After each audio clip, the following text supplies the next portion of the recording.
Hey, everybody. Welcome to the Book Leads Impactful Books for Life and Leadership. I'm your series host and leadership performance coach, John Jaramillo.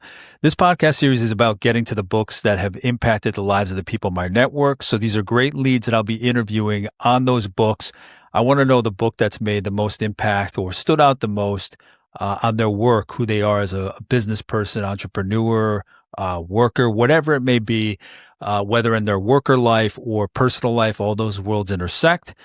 And my guest today is Bruce Mayhew, and Bruce is a corporate trainer, keynote speaker, and executive coach, and now author. For over 20 years, he's helped leaders grow and organizations thrive by helping turn good intentions into everyday behaviors that build trust, engagement, and results. As president and founder of Toronto-based Bruce Mayhew Consulting, his leadership approach is both human-centered and forward-thinking, blending emotional intelligence, strategic vision, and actionable frameworks. Much of his work involves customizing his business etiquette and soft skills programs to meet the specific needs of his clients and match their culture, strategy, and goals. And Bruce delivers practical, research-informed programs on leadership and new leader development, difficult conversations and/or constructive feedback, generational differences, time management, and email etiquette. Bruce's goal is to help organizations and employees build trust, transparency, and respect, thereby sharing their unique values and behaviors to consistently and confidently improve employee engagement, employee loyalty, productivity, and customer satisfaction. And Bruce, thank you so much for being here. It's a great, I see how all of these apply to leadership, but I love they're almost like disparate components, but they all make sense to be there, like generational differences. You'd figure somebody would focus on that, but at the same time, you're thinking about the email etiquette. I love how that's important. We all know it's important, but you don't really hear that mentioned too often in terms of coaching, in terms of presentations or workshops or whatever the work is you may do. So I'm curious, everything that's in this bio, I'm curious to pick your brain in a couple of minutes about how you came to combine all these specialties and focuses. So thank you for being here. My pleasure. My pleasure. And I'm thrilled to and happy to talk about sort of that journey and how I've landed where I'm at with all those different programs and how they fit together, and sort of my approach when working through all of them. So absolutely happy to talk about any of that. Sure. So Bruce, first of all, who are you today? I read your bio, and I'm curious because I did speak to all those different specialties in your bio. What does your work like in the look like in the day to day? How is it you work with your clients?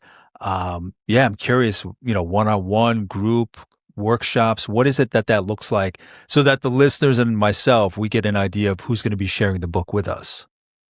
Sure. The work that I love the most is when I'm working with groups like teams at an organization, or at a large conference. So being a keynote or a presenter at a large conference and having those big audiences, I really enjoy having that impact at that level.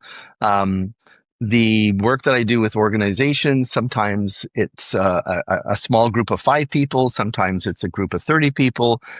So I like those groups as well. So that is probably the bulk of my work is in that corporate world. Probably about 30% at the conference level. I do a little bit of one-on-one work. It's probably the place that I don't enjoy the most, if that makes sense.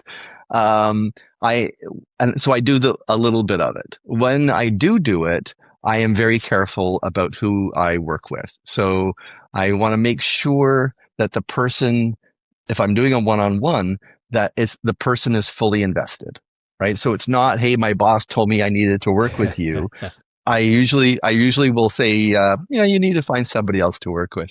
I really want the person that's going to be fully committed and self-aware enough that they know that they have this growth environment in front of them and that they want to be better, right? So it's a personal investment into it for me. And I don't mean personal investment financially. I mean, Oh no, I they get it. really want to be different, right? They want to grow, and I'm just an accelerator at that level. So, but I'm very picky about those environments.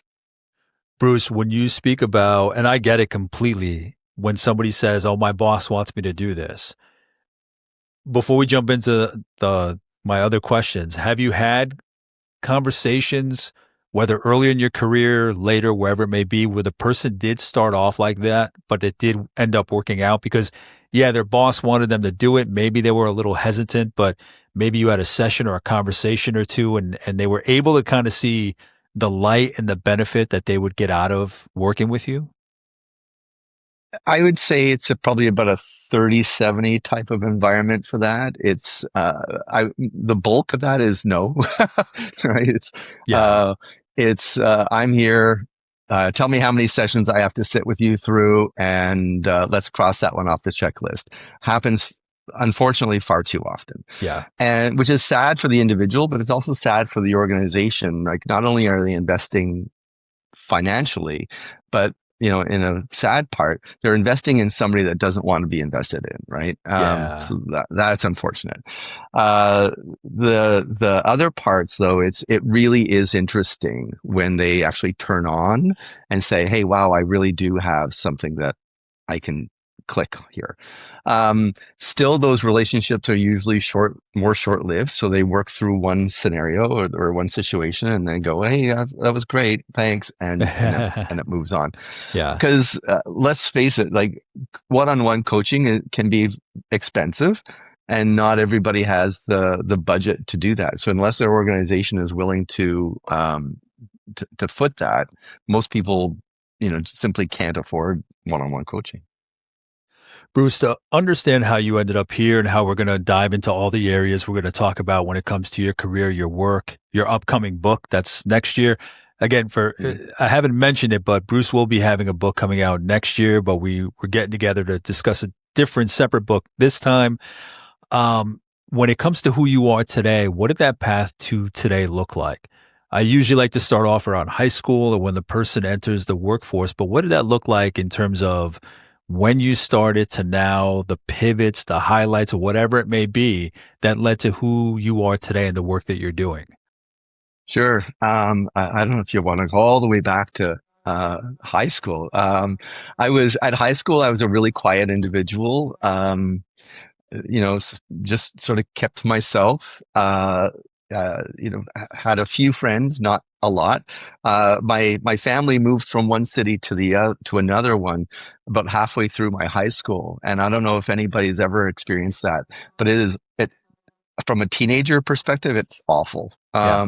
Because you suddenly you don't know anybody, and you're 15 or 13. You're Yeah. like, so all the Seems people like that you grew everybody up else with. is already established and comfortable in their groups. Exactly. And yeah, I can imagine. Yeah. Yeah. So it was a real, like, the end of high school the last couple of years of high school were really tough. Uh, and I'm an introvert by nature. I'm an introvert. I do a lot of extroverted things, but but I had to get comfortable with doing that. So as an introvert, it was just a really quiet period of time for me. Bruce, Um, before you jump into the next, after high school, can you speak to the introversion that you felt then that obviously it never leaves you? I'm a fellow introvert. We're all introverts at different levels, varying levels. No mm, two introverts are the same, but can you speak to, what you've learned about yourself in your life on the introvert as it pertains to introversion and then how it benefits you in the work you're doing? Sure. It was a really confusing time for me when I was younger, because in high school I never heard the word introvert extrovert. Like, it just didn't wasn't on my radar. And all the people that I looked at that I admired were extroverts, but I didn't know how to bridge that gap. I didn't know what it meant, but it was a really confusing time for me. I was also, and I still am. I've always been really curious, so I found it a really interesting mix, being curious about everything, but wanting to be in the background watching more than anything else, right? um, Yeah, to those listening, maybe it doesn't relate to them, but yeah, I get that yeah, completely. It sounds like two things that shouldn't make sense, but I get it. yeah, Yeah. yeah. So honestly, it was a really confusing time for me. So I grew up in Quebec, so went to college, or CEGEP, and then on to university. And my plan, again, being ridiculously curious, wasn't helpful. Because I went into pure and applied sciences. I went into like psychology, and like I kept bouncing around because I was interested in all of it, but I couldn't track anything. Like there was nothing that was really settling in. Um, I had a bunch of jobs as a student. I worked at McDonald's for a couple of years. If there's any parents listening, I would suggest get your kid to go work at McDonald's for a year. It was an amazing environment where you got to work hard, but you also created an environment like our team environment was really helpful, and it was the first time that I had on my own level a team of people that I could work with, that I could relate with, that I could contact with, like that we all had something in common. And it didn't matter if you're a guy or a gal or tall or short or whatever it was. Suddenly we were all on the same playing field. But the work that I did at McDonald's, it really secured that hard work ethic for me. Now, my parents are from English and Irish background, so hard work was part of my DNA, right? Um, but it really established where if you were done your job, then look for something else to do. So it really was great for me as a younger person to feel a sense of accomplishment and productivity and community. Um, and anyways, so that was sort of that younger period. I finally settled down at university and did a business and economics degree, um, and worked with a minor, which I never completed, a minor in English, and that was all about curiosity. Again, it would fit into that curiosity component. I loved the supply and demand idea of economics. It made perfect sense to me. So that was attractive to me. But I explored creativity in the English part, which I didn't realize I was missing in my younger years. But suddenly the English part got me to dream. Like it allowed me to think beyond the reality, and it got me to explore different people, explore different places, explore different feelings. Can you Um, speak to so that, I, Bruce? Can you speak a bit more to that? The English component. Yeah, even if you kind of have to talk me through your thinking, what was it about that opened it up? Was it just kind of the expression? Um, when you're creating something, you're doing it from scratch and you need to find inspiration. How did that English focus open up your curiosity? Can you speak a little more to that? yeah, no one's ever asked me about any of that, so I'm in brand new territory here. So it So am really, I. So am I, Bruce. yeah. All right. Um, the place that I liked. So again, I liked the idea that I got to experience emotions that weren't necessarily mine, right? And I think that was really helpful in helping me develop my own emotional baggage, right? My own emotional kit, right? Is to actually experience other people's emotions in those stories. Like I Yeah. can remember one story. It was a farmer's wife, and it was a cold day, and she was having issues within her relationship, and she was dealing with all of these relationship issues and the symbolism of building a fire. It's funny that it's coming up in my brain. The building the fire and all of this stuff that she was doing in her little farmhouse, but it allowed me to explore feelings and relationships. Like I had never been in a relationship of that level, but it got me to experience it in a different way. So that I think it prepared me a little bit better. So when I was in a relationship, I could navigate that a little bit differently. Not well at first. I can guarantee you I was really awful with relationships when I was younger. Yeah. But it allowed me to at least know that those relationships existed and those feelings were valid, right? I used to really enjoy, so on a separate part, I used to really enjoy uh, I loved Canadian short story. I really enjoyed that. So it wasn't that you had to read a 200-page book. You got to read a 30-page short story. Love that. Um, but I love the comparison contrast. So I did a lot of that type of work within courses that were to say, here's 2 stories or here's 3 stories. What were the themes that you saw that were similar through them? Right? Or contrast these different positions.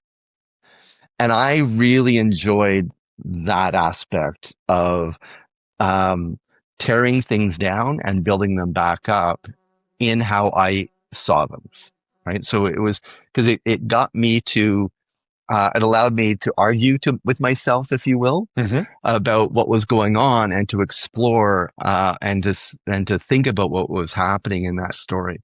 So I really enjoyed that that that analyzing the components. And I think that goes back to, I'm sorry, I have a border collie that's That's all jumping on right. me right That's here. all right.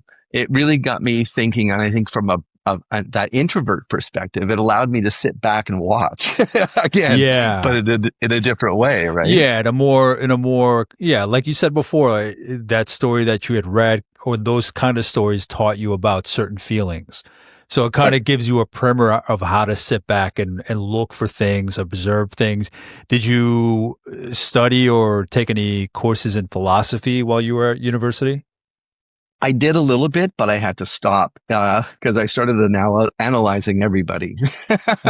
So I, You really I had to stop became. for that reason? Oh, I really did. Really? I had to stop. So I did psychology as well. I had to stop the psychology as well Wow. because I really started just picking people apart, right, and going, right. Um, and I can remember I really enjoyed it. I really enjoyed thinking about like why were people being like this and that and the other thing. Yeah. And then so I stopped and I thought, okay, you know what? I'm going to go to child psychology. So I went to child psychology, and that was just as bad because I have 2 older sisters. My sisters started having babies. It's like, so I started analyzing the way that they were, and I was like, Yeah. okay, I need to not do this anymore, right? And I realized that I couldn't do it as a career path because Yeah.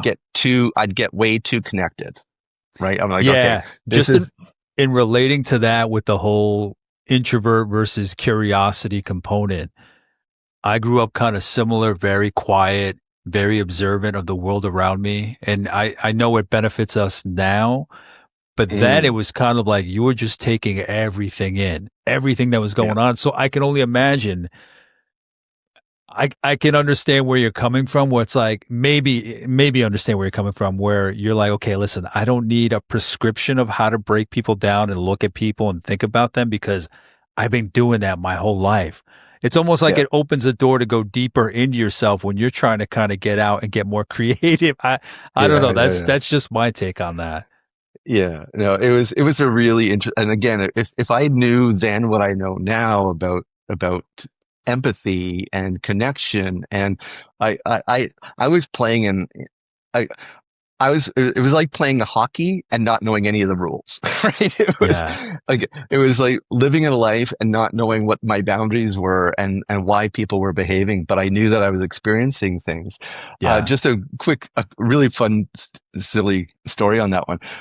And connects to that empathy and kind of connection. So again, I was taking a psychology course, and we had to train. We had rats and the rats were trained, they were there to be trained, right?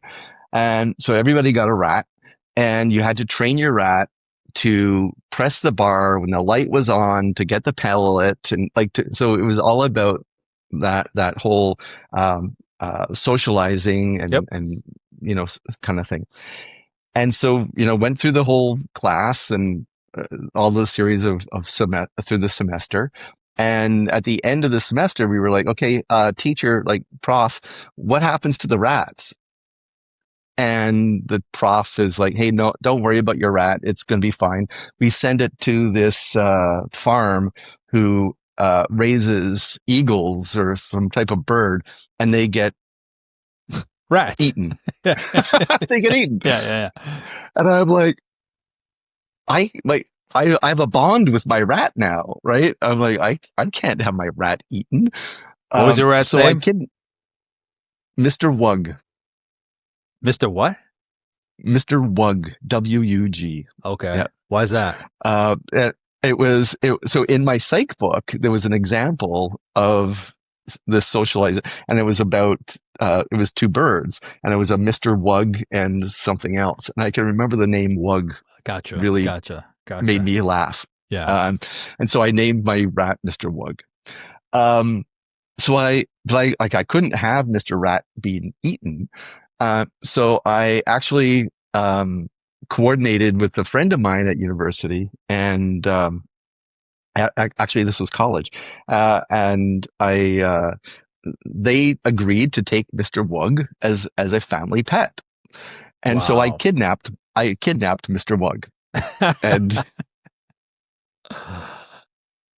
and Mr. Wug lived for about 2 years after that, and then Mr. Wug didn't. Mr. Wug died. A more Yeah, peaceful death, I'm assuming, a than, much better death, I hawk would hope. training or hawk rewarding or anything like that. Yeah, All right, Bruce. So yeah. after college, after university, what was waiting for you then? Sure. I wanted my only goal at university was to go and work for a big bank. That's what I wanted. I not because I loved finance, but I saw banks as being large organizations that I could move around in a little bit and get some seniority and be there for the rest of my career. Right, that was my plan. Work for a big bank, stay there for your career, and and I never wanted to be an entrepreneur. I never wanted to have my own business. And so I went and worked for a bank in Canada, Scotiabank, no issue. Um, and they were amazing. They were really at my early end, beginning of the career. They were amazing. They gave me a lot of opportunities to do some interesting work.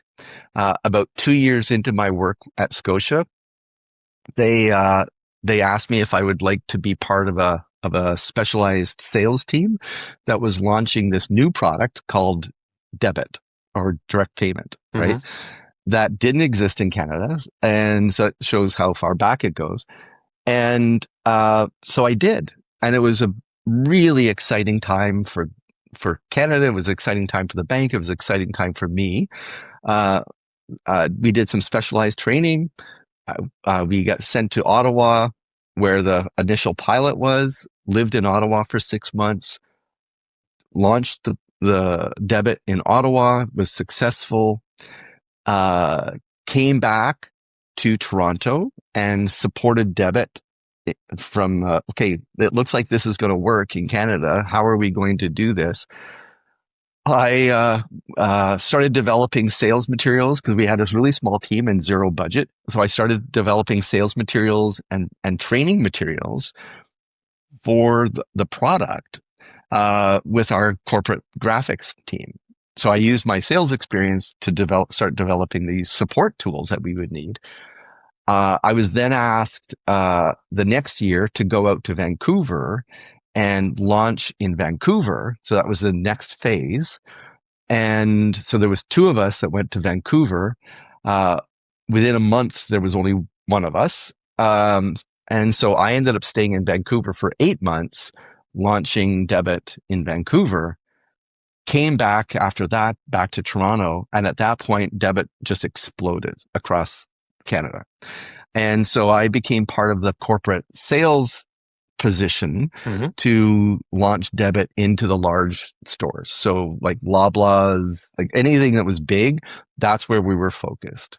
So we focused on the grocery environment for the most part, where people were really wanting to get into that debit environment. Launched that and stayed with that environment for a couple of years, and then went into the corporate marketing team, which is what I really loved doing. So I went from supporting from a marketing and creative perspective. Instead of supporting one product, I was then helping the bank support all of their corporate banking products. So payroll, cash management, like all of that. And honestly had probably the best boss that I've ever had in that environment. And, um, and just really loved the work that we did. We rebranded the whole department. We started building electronic banking tools that in from a communication perspective that never existed, because like suddenly CDs were how we just started distributing like it was really a fast paced environment. Loved it. And then I got the boss. She went back to New York. She transferred back to New York. Then I got the boss that nobody wants. And that was a really, I see now, a defining part in my career. Because throughout, like even going back to McDonald's, I had amazing supportive bosses at McDonald's. I had amazing supportive bosses throughout my journey at Scotiabank. So I had like 3 or 4 bosses there that were just fantastic. And then you get the boss that is exactly the opposite of everything. Yeah. And I suddenly realized that I wasn't going to be able to stick around. I realized that the bank wasn't a place that I wanted to be anymore. Again, banking in general was just not where I wanted to be for the rest of my career. And I knew that I had to get away from this boss. And so it took me a couple of years, honestly. Like I'm a boomer. I'm right on that edge of boomer and Gen X. And so as a good boomer, it took me about 2 years to leave. So once I decided, As a good boomer. right, I had to redesign my path forward. Yeah. Right. Yeah. And I get, like, anybody that's listening to this that is under 30 or under 35, they're like, what? Yeah, it took 2 years? You're crazy. But I had to redesign my future. And so how long were you in the banking industry after school? 11 years. Okay. Yeah. Yeah. And honestly, loved 9 of it. Right. And it, and like those last 2 years was just suffer through it, figure out where I wanted to go next, what were my talents, right? And being part of a big organization is it's great, and in other ways it's not great, because I could pick up the phone and say, "Hey, I'm Bruce Mayhew from Scotiabank," and people would listen. Not because it's Bruce Mayhew, but because it's Scotiabank, right? And suddenly, I realized, going out on my own, I realized I had to be able to offer something that was substantial, right? And that I had to be able to stand on my own 2 feet and say, I'm worth it, right? And to get that confidence to say, hey, I'm worth it, right? And that in itself was a learning curve for me. That was like, I had to really figure out what makes Bruce Mayhew unique, right? What's different about me. So what did that look like for you in those 2 years? Were you trying to figure out what the next industry was because you wanted to turn away from banking? You enjoyed it, but obviously, I guess right before you left, what did that look like? Did that confidence come? What kind of work did you put into it? What did you learn about yourself? Any kind of insight into what empowered you? You knew you wanted to leave, but what empowered you to take that next step? Sure. So what I did was I started taking night courses. I basically went back to school, and I started taking courses in areas that really interested me. So one of the things, so I was really enjoying at the bank, I was really enjoying the communication component. I was enjoying the writing component. I was enjoying the training component, but I was also enjoying so direct mail, direct marketing was becoming a bigger thing back then. It was more of like, it started becoming a relationship around direct mail and direct marketing. And I really enjoyed that. So I started taking direct marketing courses. And that led me, to my surprise, into the non-for-profit fundraising world.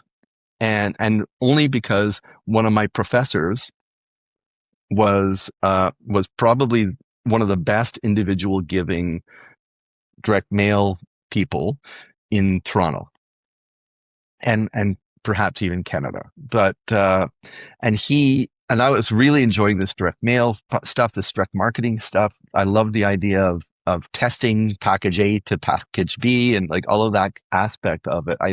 And it fit really nicely in my economic background Mm-hmm. around supply and demand. And so it seemed to be combining everything that I liked: the communication, the relationship building, the testing, like the economics. It was really great. And so he came to school one day and said, "Hey, I need a new associate. I need somebody else in my company.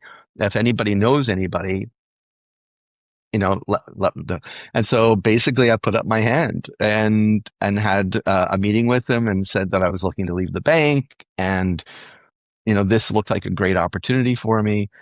Uh, Long story short, I went and worked with him, and that was it was great until. But what it really identified for me was that relationship with values was really important. So the relationship of the culture of the organization that I'm in. And it taught me that when I was part of the bank and there was thousands and thousands of us, if our values didn't align perfectly, it didn't really matter, right? But I went from that to a 2-person team, and he and I didn't see eye to eye on certain values. So certain work ethic things where we were both good at a whole bunch of things, but our work ethic personality wasn't meshing well. Mm-hmm. But again, as a good boomer, I had made a commitment to him that I would stay for 2 years, because he was like, "You're not gonna, you're going from Scotiabank to here. How do I know that you're worth my investment?" And I said, "Look, I'll guarantee you 2 years." So after it was only a couple months that I really realized that we weren't meshing well. So I stayed around for 2 years, and I learned. I learned what it was like to be an entrepreneur. I learned what it was like to be a small business, and that was good for me. Mm-hmm. So it's not like I hung him out to dry. He got 2 years of the best Bruce that I could deliver to him. And at the end of those 2 years, that's when I started Bruce Mayhew Consulting, and I started really, like, I quickly moved into that. How do I develop training programs that teach that bad boss that I had at Scotiabank how not to be a bad boss? Because I don't think he realized how bad he was, right? But at the same time, how do I help people create an environment that isn't as uncomfortable as the environment that I just left, where our values are important? And that was that was the beginning of my journey into where I am now, is to help other companies or other people or other teams work better together, right? How do I get them to collaborate better, to be open in their communication, to be open in their expectations, to develop and build trust and respect for each other and their work? So what And was that's what I do. walk me through your thinking then? You're going through that experience, your values clash, not quite right. You give them 2 years. What was your thinking in terms of, and obviously so much of what people share on here about the work that they're doing, the great work they're doing, how they're trying to change the world. I mean, I don't use that phrase lightly, comes from what they felt they needed, what they felt was lacking in their life, what they would obviously want to see out in the world and the business community, wherever it is, wherever their specialty is. So, what does that look like for you when you're in that period, that the 2 years with the guy? I mean, obviously I don't know his name. What does it really look like to say, okay, now I'm not gonna go work for someone else. I'm not gonna go look for a job or what. I'm going to launch my own thing. What is that? How do you come to that? What was your thinking in that? Aside from I'm seeing all these things that are missing, but when it's on the ground, trying to be pragmatic about those steps to take to really go out on your own. What does that look like? It was tough. And, I had, and I think I'm very lucky for this. There was somebody that was close to me who, had gone out on his own as well. And, followed not the same, but a similar path where, he was working for a company. Everything was great. Now he didn't have the rough spot that I had. But he said, you know what? I can do this on my own. I have something to offer. And he did. And he went out on his own and, he proved that he had something to offer and that he could go from a company into an individual and still move things forward. He became respected. He was successful. He had some free time on his own. His work-life balance was, it was weird. And hey, anybody that's an entrepreneur knows that their work-life balance is weird. Like there's times that I'm working 14-hour days. There's times that I'm working weekends, but there's times that I take Tuesday off, right? So it is whatever it ends up being. But I had him as I wouldn't say a direct mentor, but I was able to say, look, that's happening over there. And if he can do it, I can do it. And that was sort of my approach to it. Now, what I also did, again, I'm a preparer, right? It's in my DNA. I prepare. So when I left, it wasn't like I had nothing. So in the 6 months that I was leaving, like those last 6 months, I was already starting to search for who my clients would be. Right. And so the day that I left, I had 2 clients. Right. I had 2 people in the bag. They weren't big companies. They weren't big contracts, but they were something. Mm-hmm. Right. Yeah. And that gave me the confidence to say, look, somebody's already hired me. I feel good about that. Absolutely. But what it also was what that did was when I went out on being on my own now, I was able to go to somebody brand new and say, you can hire me. They already have. Yeah. Right. Yeah. And that was really comforting to any new client. It was like, hey, I don't have to be Bruce's first. Yeah. Sure. Right. Absolutely. Honestly, I don't think anybody wants to be anybody's first. Yeah. Right. And so that was good. It was good for me, and it was good for anybody, all of my future clients, is to say, hey, yeah, I don't have to be Bruce's first. So Bruce, now that we're going into Bruce Mayhew Consulting, we've come to that point in your story. If I scroll back up to your bio. So what made you, and obviously new leader development, we get the gist of that. Difficult conversations, constructive feedback. Can you speak to each of these just very quickly? What made you want to incorporate these in your arsenal of offerings? Difficult conversations and constructive feedback. What does that mean to you? Yeah. So honestly, the leadership came after the difficult conversations work. So I wasn't focused initially on leadership as a general. I was actually, when I started Bruce Mayhew Consulting, I was more focused on a specific topic. So I really quickly out of the gate, I developed my email communication workshop, my time management workshop, and my difficult conversations workshop. So very quickly, those evolved because they were things that I saw were part of a business environment where people weren't communicating or working at their best. Yeah. Right. So they were getting in the way of me being, not me, but of people being great. So people were messing up their email etiquette. Like they were sending email that were making other people angry or confused, or making them feel to their reader that they were bossy or incompetent or whatever because of the way that they were writing email. Yeah. Right. And so I wanted to fix that problem. Difficult conversations were people were avoiding having constructive, difficult conversations. And therefore it was becoming conflict. It was becoming bigger challenges. And I realized that, hey, if I could have a respectful conversation with you and say, hey, look, our relationship is really important to me. And what I'm seeing is that this is happening.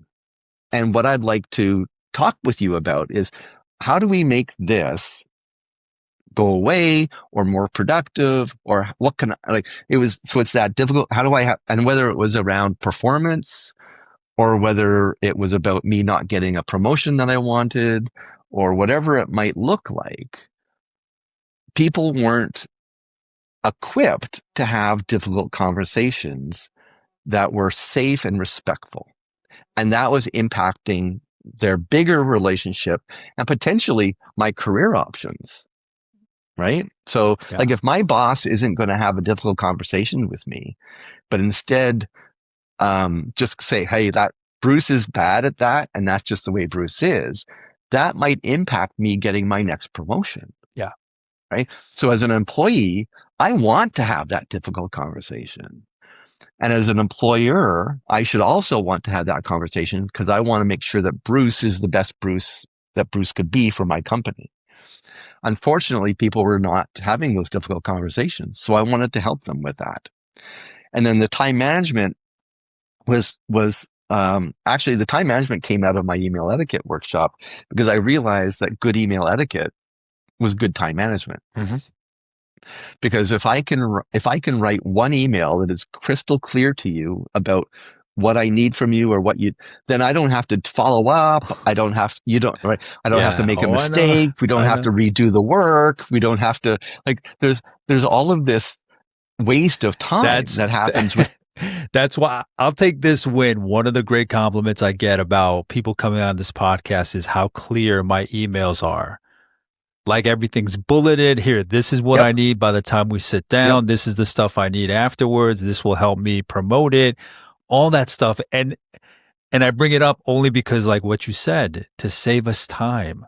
Like, let's try to get this as organized, as crisp Yep. now, so we don't have to keep coming back. So the fact that you're out there helping people in that space, you have nothing but gratitude from me. Just because so much Yeah. gets lost in that back and forth Yeah. of the follow up, the follow up, the follow up. So I Yeah. think people really don't. Maybe they don't look at emails as, I see it as conversational. I don't, not that it's going to be long and this long prose. I like to do bullets, but it is about kind of capturing as much as you can before we have to sit down for a meeting, before something is due, whatever it may be. So a genuine thank you, because I think so much gets lost in that art form of communication, which is the email. Right. Right. And I, yeah, absolutely. It is certainly a place where we can, if we thought about every email as a relationship, it would be very different, right? I've said this from the time that I started building email etiquette training, is if every email cost you $5 or $10 to every time you hit send, Yeah. our email writing would be a lot better than what it is. But people see it as like they're just bouncing things out without Yeah. fully thinking through what they want or what they Yeah. need or what they need to share. Yeah. Right. And if people would just pause for a little bit and then think about how to structure it, our email etiquette would be so much better. Oh, Yeah. absolutely. Yeah. Absolutely. So my time management, and honestly, I, I never had thought a whole lot about time management. I've always been a good time manager, but that again, it was the way that mom and dad brought me up, kind of stuff. Um, and so actually diving into time management as a topic was really an interesting experience for me. But anyway, so that's how I've evolved. Is I started evolving through these one spots that I saw that people needed help. And then I started really realizing that it was part of a bigger package. It was part of leadership. So from the individual up, but also from the individual down. So it Yeah. was, how do we manage relationships? And I see leadership, like I believe that everybody is a leader. Like, you don't need a title, right? So if I can be, you know, this could be my first day at the company, and I need to lead up. I need to manage up as much as people need to manage down from an like, manage my expectations, Mhm. right? Is a big thing for me. Is, don't surprise me. That's the Yeah. one thing that I don't want, is to be surprised, right? So manage my expectations, and I can lead up and manage my boss's expectations or my client's expectations or my supplier's expectations. But I also need them to manage me. I need them to Mhm. lead down to me, right? Yeah. Or sideways to me, right? So it's all about leadership as being part of that umbrella of communication and managing expectations. Bruce, does it make sense from your childhood that this is where you are, this is what you're doing? How do you reconcile who you were as a kid to now? How do you make that connection? Not that you knew you were going to end up here, but looking No, back, can you yeah. say it makes sense? It doesn't make sense? How would you describe that connection? I would say it makes absolutely no sense that I'm here. It makes no sense. Um, None of my family, love them all, but none of my direct family, uh, wear a collar, right? Like, my dad was a mechanic that worked for the Canadian Pacific Railroad. He did great work. He was really like, there's dad, like, tradespeople are an important part of our world. I just never could be one of them. Hmm. It was not in my DNA. Um, I, but yeah, no, I'm an anomaly in my family. In my direct family, I'm an What anomaly. about your mom? What And did she do? mom was honestly, so mom never finished high school, right? But mom was a stay-at-home mom, and I'm the youngest of three. Mom stayed at home until I was probably about um, 10, I'm guessing. I can't remember exactly. Yeah. And then she went and worked as a secretary in a doctor's office. And uh, and so mom was the business person in our family. But again, she was the person that never went to school. But everything for mom was about relationship. Mom was all, like, you could always trust mom to be right here Hmm. and ready to help you, right? And when we moved from a really small town into Montreal. That was my transition in my high school transition. And mom started working for a mid-sized company in their finance department, and she excelled. Again, this is a lady who never finished high school, and they hired her.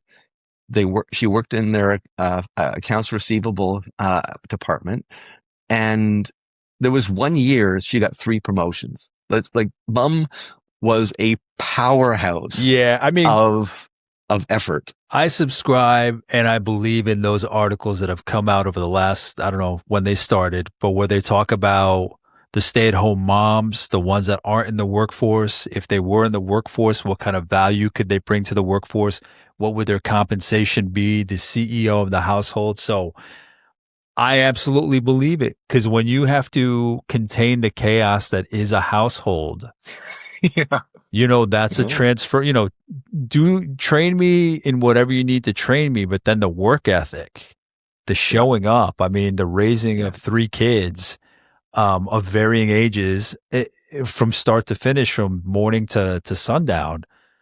I Oh mean, yeah. they're, those parents are just powerhouses. So it doesn't surprise me that she would be like that. It's incredible. Yeah, absolutely. And for mom, which is where I think I get a lot of this, and I see that in my sisters as well. Her word, and same with dad, like, but her word was her bond, right? And if she committed to something, she was there 110, 120%. Like there was never any question that if she said, I can do that or I'll do that, you were going to get the best that you were ever going to get out of her. Right. And so that idea of trustworthiness is a value that is really important to me. Right. That if I say, yeah, I can do something, I'm going to be able to do it for you. Which from a business perspective, it also means sometimes people call me and say, hey, I need this. And I'm like, look, I am not your person, but let me see if I can help you find the person. Cause like I Absolutely. know a whole bunch of people, right? Yeah. But I am not ever going to ruin my reputation by saying I can do this When you and fail. can't. Yeah. Yeah. Right. Absolutely. And, so that's part of it. The other part is, hey, if I'm not doing it, I might not want to do it. Right. So Yeah. why would I bother? Why would I invest my time doing this? Hmm. Like people call me for sales training. Not interested. Not Yeah. interested. I'm sure I could put something together. Not interested. Yeah. So I'm not going to go there. Right. I'd rather stay passionate about the stuff that I'm passionate about. Bruce, I hear obviously a lot of great attributes, a lot of great experiences, stories, character building from your path. But what do you consider your superpower? Um, I would say empathy is probably a big one for me. Um, going back to the introvert is I can relate, right? And I think that's one of the things that I feel, but it's also some of the feedback that I get from a client person in a team environment is that when I'm delivering whatever the topic might be, I get really tuned in to what's going on with the people in the room. So I can see when they're holding back and maybe being pensive about something or that they're excited about stuff. So I feel I'm able to play a room really well, right? And I don't mean play as in Yeah. Yeah. manipulate. I mean Yeah. play as in I get to be where they're at, right? And like there was an example about a year ago that I keep thinking about. It was really interesting. So I was working with an organization, a company north of Toronto, and they were machinists for the most part. So I was working with their leadership team, but they're on the shop floor all the time, right? And the topic was generational differences because they were having challenges with the people that they were hiring in as apprentices and to work on in their environment in their space that they weren't being committed. They weren't having attention to detail. They were coming in and then 6 months later leaving, right? So they were having a challenge around generational differences. So I went in and I had done my needs analysis ahead of time. I had talked to the people about who their teams were and what. So I was prepared from a content perspective, and so I had built some uh, slides, right? So I had slides that we were going through that talked about all of these elements, and we were about an hour and a half into a 3 hour, what was supposed to be a 3 hour training program. We were about an hour and a half into the 3 hour training program. And I was on slide 3, right? I was expecting to be a long past Yeah. slide Yeah. 3, but we started a conversation and I just stayed with them. Right. And so what we ended up doing was just talking about all kinds of different aspects of what they were experiencing. And sure, some of that content I was planning on covering on slide 10 or slide 12 or whatever it might be. But their energy was where it was at. And so it was important for me to verbally go through all of this work with them and to stay there as opposed to say, no, I'm not going to do that right now because like I'm going to be there in 20 minutes or a half an hour. You hold on to that. I am going to stay where I'm at. I don't go with that at all. I don't agree. So I would rather stay with where people are at, or if if they need more depth, to stay with that depth. Mm-hmm. And let me worry about the slides. Like, let me worry about the presentation. Yeah. But so I think I can read an audience pretty easily, I think. And we've alluded to it. You've spoken about it in your work, in your experience, but with a direct question, what does leadership mean to you? Is there anything else you want to add above everything else we've spoken about as it pertains to leadership? Trust. If I was to put it into one word, it'd be trust. Managing expectations, huge, right? And and then as I branch off of that, it's I have to, whether I'm the leader or the employee, I have to trust what our main goal is. I have to trust what our values are. Like, what are the rules that we're going to be working with, right? And those are so safety and transparency, and that we're going to have difficult conversations. Like, that should be, for the most part, a value, right? Yeah. Where we're going to have these situations, which is what gets me into the book that I love, is like we have to be prepared to have these conversations. So I have to make sure that you and I, we might be very different people, but we have to have the same goal in mind, and we have to have a similar way that we're going to reach that goal, right? And if we don't have that trust, that transparency of managing expectations, then it means that we're doing this along that journey instead of doing this, right? And so, it gets back to the straightest line between 2 points, or the quickest line between 2 points, is a straight line. I think leadership is getting that line as straight as possible. Now, it might be that things move around, right? But that clarity of perspective allows us to sway, right? It gives us some room for flexibility in that if I'm going to go off course, I'm going to go off course because we're flexible, not because I'm going astray. That's the way I do. Exactly. Yeah, right. Yeah. Great voice, by the way. So yeah, that's what leadership for me is about: trust and transparency, and managing expectations. And that's where it gets, I have to manage it up. My boss has to know what I need to be great. And I need to know what my boss needs for us to be great. Yeah. Right. Yeah. And if we don't have that alignment, then that's where things go weird. Right. That's where things go bad.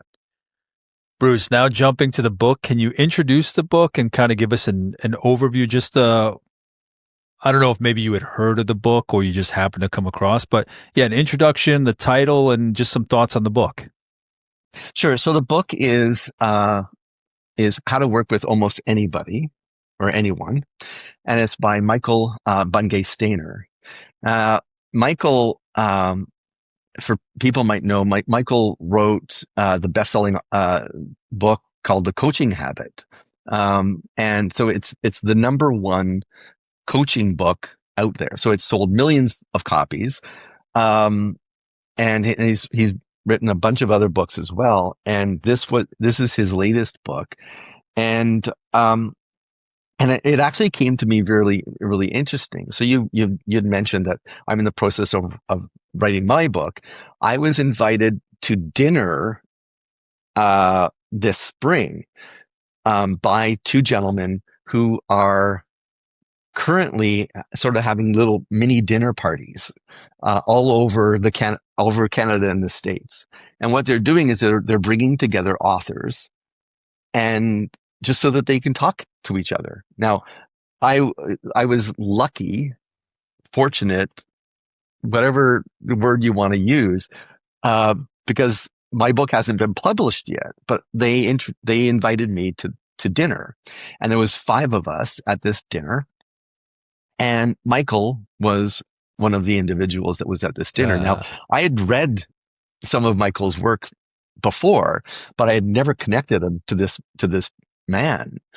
And so here he is sitting in front of me, And the Michael is uh, he's brilliant, right? He's like he's if you've ever met somebody that seems to be firing on like 8 different cylinders all at the same time, like he's just Yeah. and not in a chaotic way, but he's just sparking all over the place. He's really down to earth. He's a wonderful listener. He's not an egomaniac. He's just one of these people that is really tuned in to all kinds of different things. And I was just sitting there in awe of the man. And anyways, had a lovely dinner, getting to know these gentlemen differently, and or getting to know these gentlemen. And at the end, they all. So Michael had his book, and he signed it. Where is it?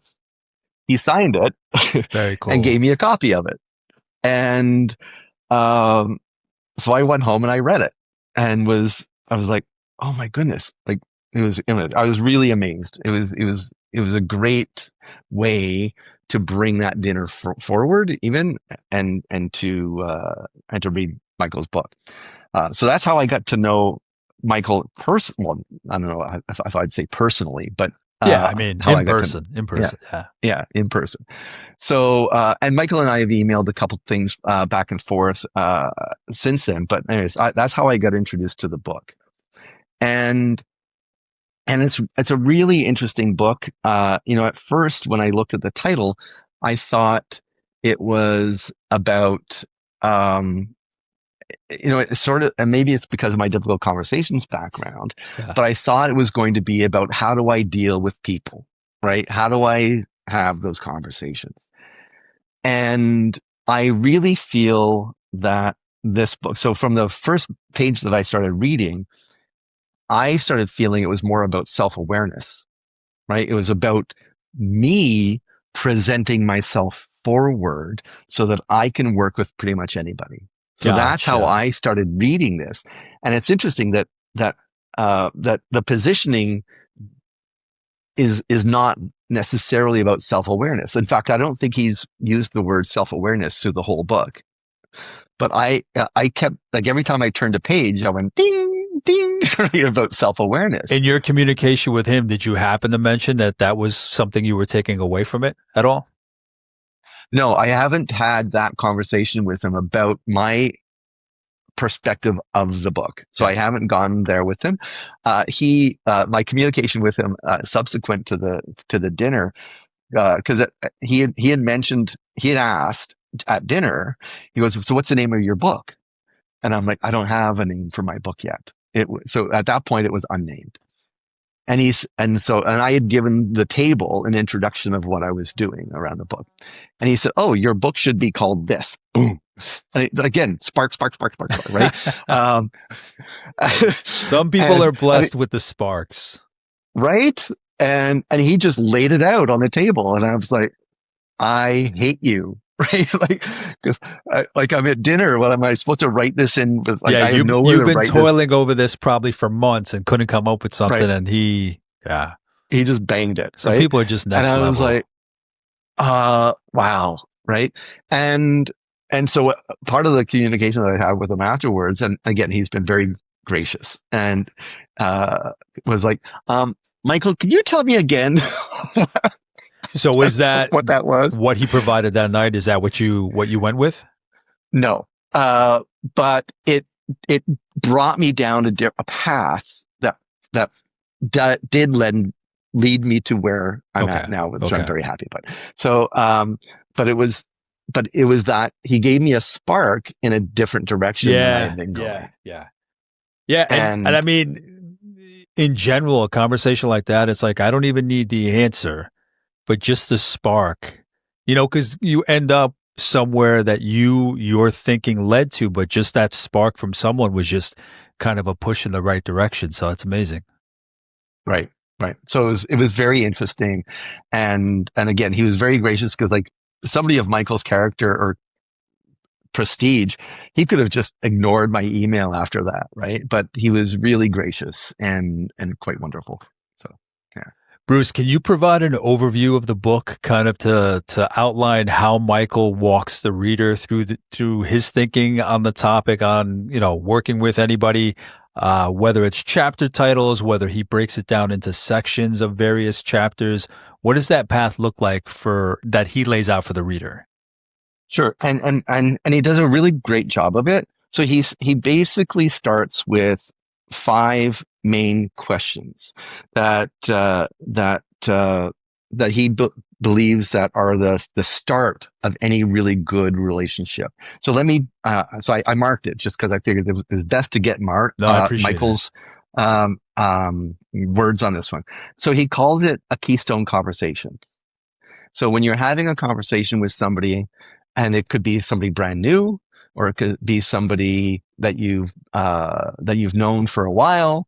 It could be that you've worked with people before, and now you want to just take things in a little bit different direction. I think this would be great in a personal relationship, right? Where you're getting into a personal relationship, whether it's a friend or a partner, and you ask these questions, all right? And it's all about self-awareness, and transparency. So like, I will say transparency all day long, right? And managing expectations.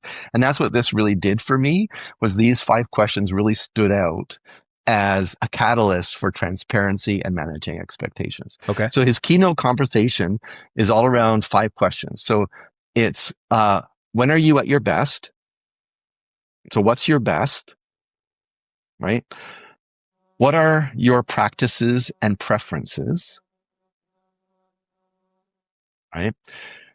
There's the next two are related to each other. So there's the good date question and the bad date question. And those are questions. That's what he calls them. So what can you learn from successful past relationships?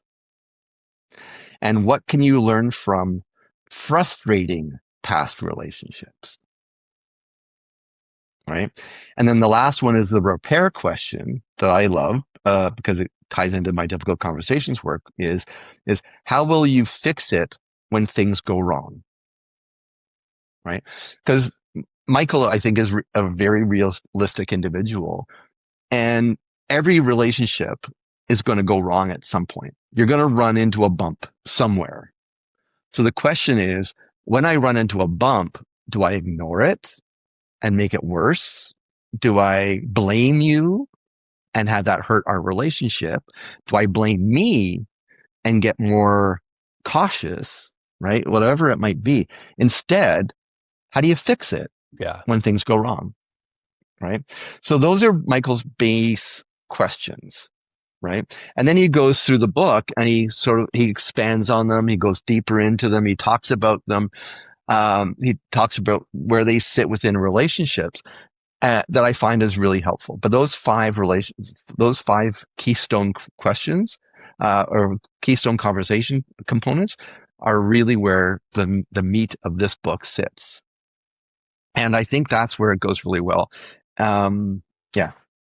What aside, I'm assuming, like you said, maybe there's a chapter per question to kind of break down why it's important. Aside from that, what's included in the book? Really, it's examples on like self. Again, he never uses the word self-awareness, but there's ways for you to start exploring how you approach into the conversation, right? And it explores many areas around the conversation that you might get into. So, like appreciate, appreciate is the good, right? So it's when you have something that's fantastic, how do you actually spend some time with that and say, let's appreciate what we have, right? Yeah. And let's start enjoying that aspect, right? So it's really, I love the way he sort of raises everything and goes into stuff. So one of the other places that I go into, I see is really helpful, and it's early in the book, is he talks about appreciative inquiry, which has been something that's been really big in my world. Mm-hmm. for many, many years. So, because appreciative inquiry is all about when I run into a problem, it's how do I use our talents or use my talents, use what's best about us to go to a solution as quickly as possible, right? Which is very different from a lot of way around a lot of organizations or a lot of people might look at where, hey, if I run into a problem, let me stare at the problem forever, right? And let me poke that problem. Let's me find blame where, like, so appreciative inquiry says, get off of that and start looking at how you're going to put together a solution, right? What strength do you have to come out of that successfully? And I love that. So he talks about appreciative inquiry, but he also talks about us as individuals. So let me share just a couple sentences with you. Sure. Which I underlined them. I think they're great. So he goes, we're all creatures of habit. There's a steady predictability to much of what you and I do. The more you can explain to others details of how you like to work, the easier it is for them to support your best. Right? And that's really, so he really talks about the meat and bones about why this is important, about how each of us can be at our best and how we can work together. And I love the fact that he started that with, we are all creatures of habit. Right? And I think words like that to me allows me some comfort, if you will, around saying, I am the way that I am, and I have to accept that, right? But I don't need to let that control me. I can control it, right? So if I understand the way I am, right? If I understand my habit, it allows me to assess that habit and say, is that helping me or is that hurting me? Yeah. Right? And can I move off of that habit a little bit? Right? Or can I soften it? Or perhaps can I dig deeper into that habit? Because it might be that, hey, that's a good habit, right? And let's go deeper. And whatever that habit is, its values different from one organization to another, from one team to another, from one situation to another.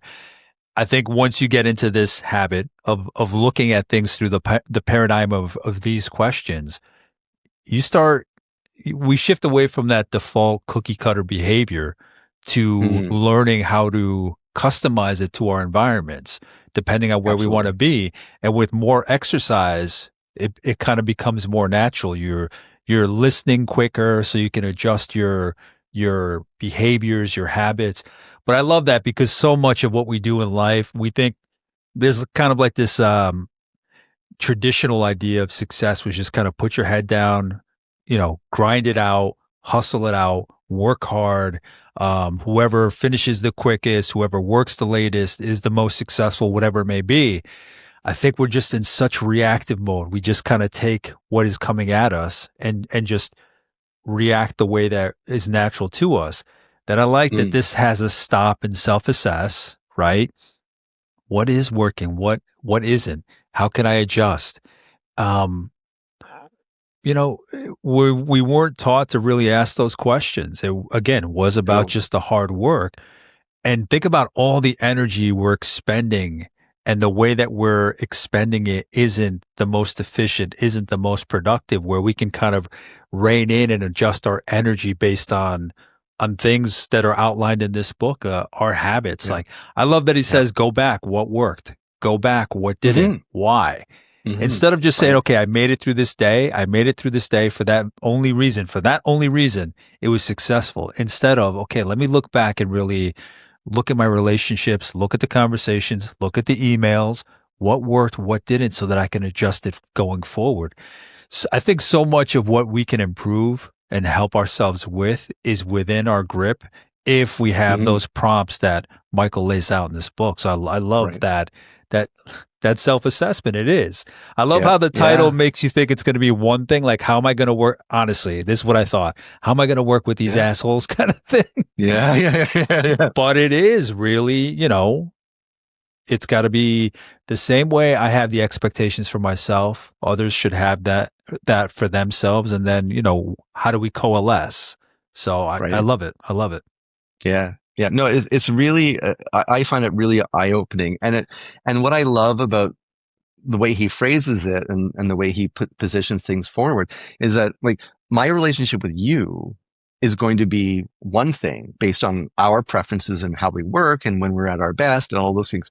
But like you, my friendly introvert, your relationship is going to be very different with if should I be an extrovert, Yeah, right? absolutely. And right. And so and Michael's component is like, hey, your relationship with Bruce is going to be this, but your relationship with Mary is going to be different. Like, don't expect, Yeah. right? It's Like, not going to I be a am cookie not, cutter from, it's across. not, It right? just isn't. So, It's funny. so One of my closest friends is an introvert too, much more than I am, but we talk about that kind of thing.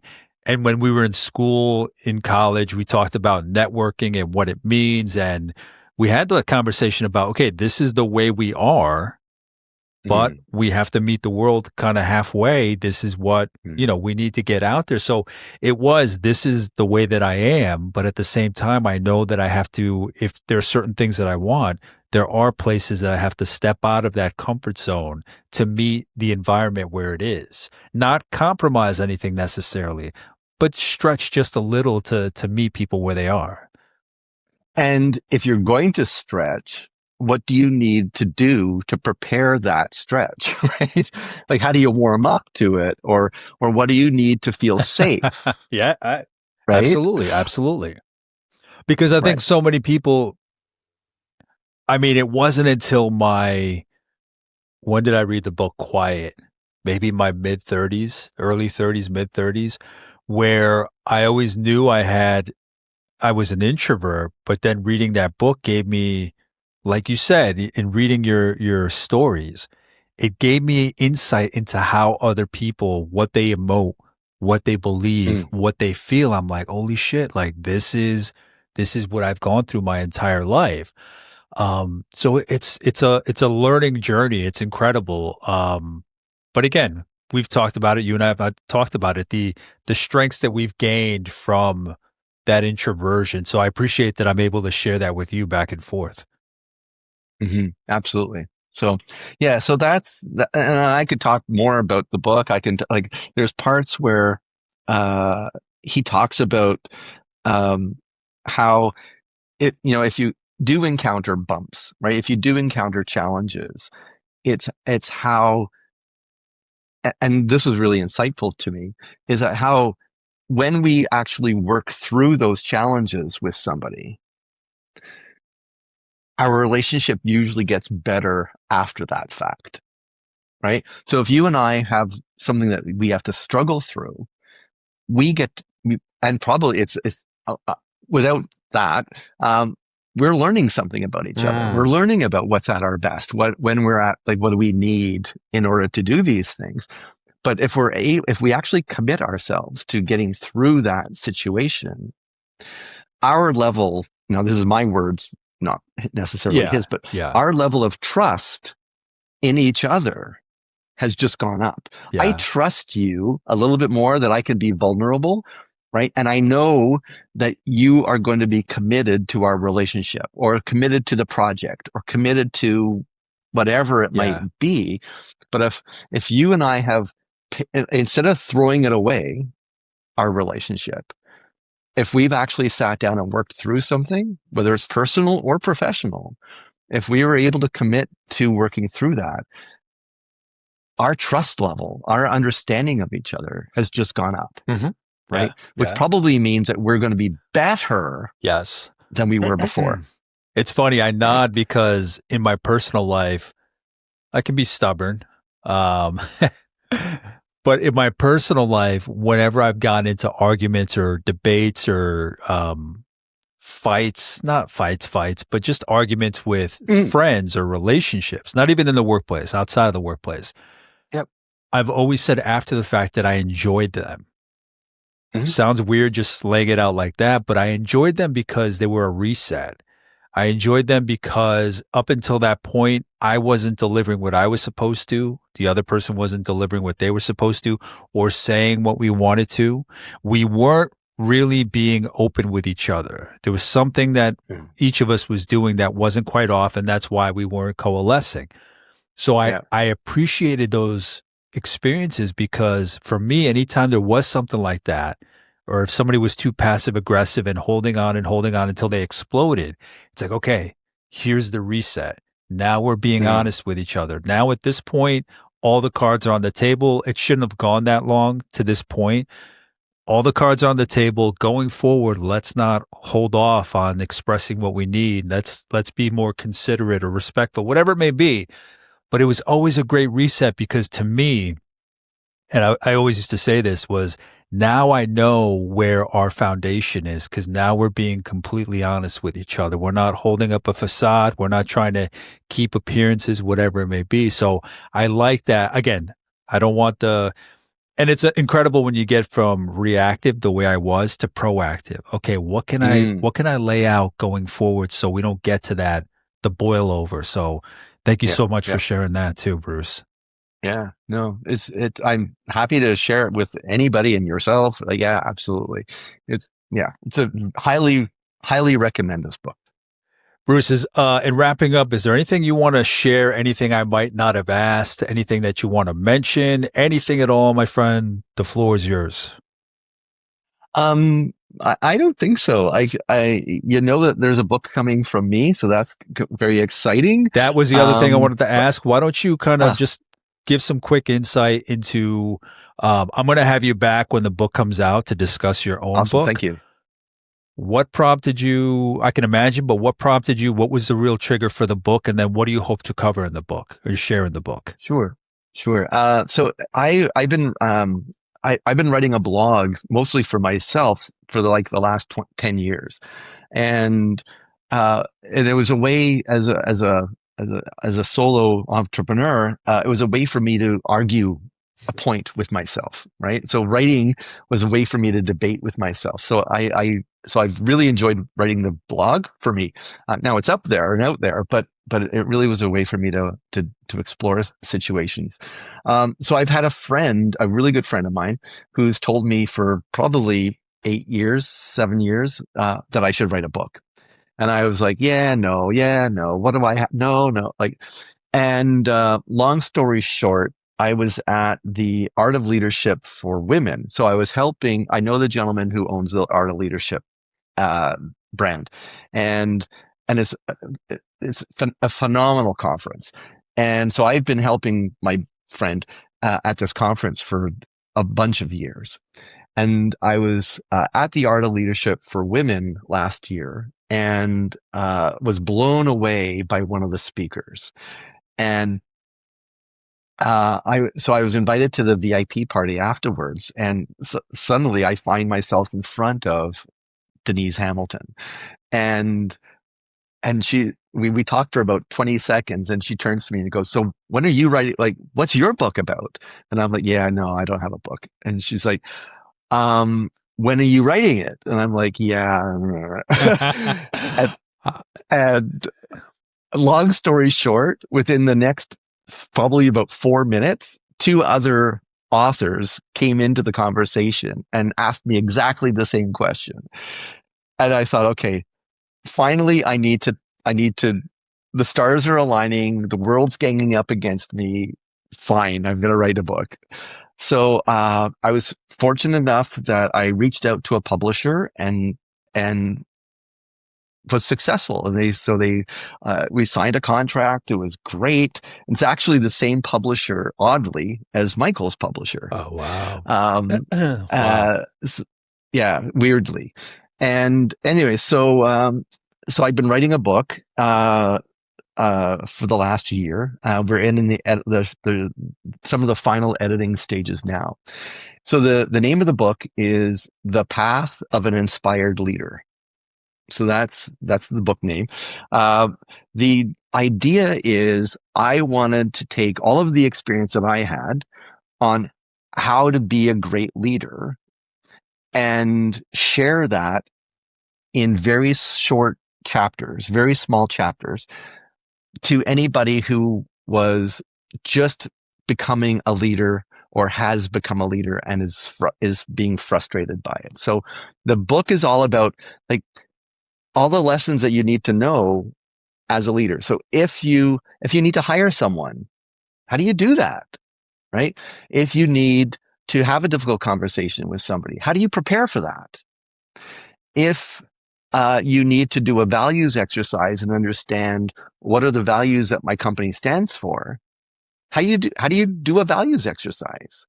If I need to have an important meeting, how do I prepare for that? Right? So it's all of the aspects on how an individual can be a great leader, right?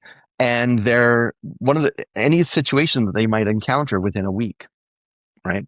So it's not a book that I designed the book so you didn't have to read it from page 1 to page It's like a 200 or reference whatever. manual. It's more like, hey, I need to do this thing. I've never experienced this before, or I've experienced it and want to be better at it. And my solution, read these 8 pages. Awesome. And so instead of having to read a whole book, read these 8 pages and I will get you 80% of the way there. Yeah. I will give you the confidence to make that situation comfortable and successful for you and your person. Right. And that's how the book is designed. Awesome. We'll be talking in depth about that one next year. Please, when you come back on to discuss it, I'd love to. I know from having so many authors on the show, what goes into marketing and the PR of the book and the touring and the this and the different locations and just getting the word out there. So it'll be interesting to hear your experience in getting the book out there and what people have shared with you about what the book means to them and how it's helped them. So I appreciate that, Bruce. Is there anything else that I might have missed that you want to mention? I think we covered so much, but I just want to give you that opportunity. Covered a lot.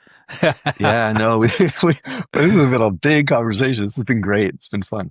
It's been great having you. And again, Bruce shared How to Work with Almost Anyone by Michael Bungay Stanier. And again, Bruce will also be back in season 5 of this series to share his upcoming book, The Path of an Inspired Leader, which should be out February 2026. Bruce, thank you so much for your time, your insights, your story, all of it. Thank you so much, my friend. Absolutely. My big pleasure. And if there's anything that I might have missed, there's so much to cover, a little time, although I drag my guests down these holes for over an hour. If there's anything that I should have asked, anything that I might have missed, please let me know, and I'll reach out to Bruce, see what kind of insights, guidance, wisdom I can get back. In the meantime, thank you for watching, thank you for listening, and thank you for subscribing. Thank you so much. Take care. I'll talk to you soon. Bye.